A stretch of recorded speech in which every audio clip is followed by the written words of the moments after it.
बिस्मिल्लाहिर्रहमानिर्रहीम। अस्सलाम वालेकुम। एक बच्चा 10 रुपए लेकर पुलाव वाले के पास आया।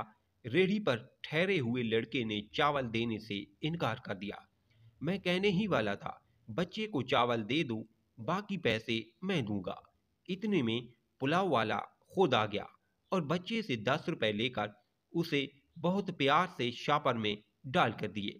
मैंने सवाल पूछा, महंगाई के इस दौर में 10 रुपए के चावल? कहने लगा, बच्चों के लिए कैसी महंगाई, बच्चे तो बच्चे ही होते हैं।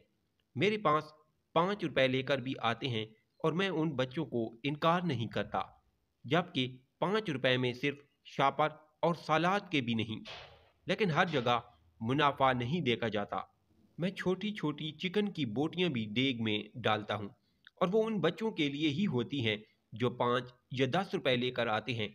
वो चावल के साथ ये छोटी सी बोटी देकर जब मुस्कुराते हैं तो मुझे लगता है मेरी नमाजें अब कबूल हुई हैं। आज के दौर में अमीरों के बच्चे 5-10 रुपए लेकर नहीं आते, ये गरीब के बच्चे होते हैं। ये मेरे सवाल का जवाब कम और इंसानियत का दर्स ज़्यादा था। ये मोहब्बत का खालिस जज्बा, ये बच्चों से मोहब्बत, ये गरीबों का एहसास। मुझे समझ आ गई कि इस चावल वाले के चेहरे पर मुस्कुराहट क्यों बसेरा करती है। उसे देखकर रूहानियत का एहसास क्यों होता है। हर जगह मुनाफा नहीं देखा जाता।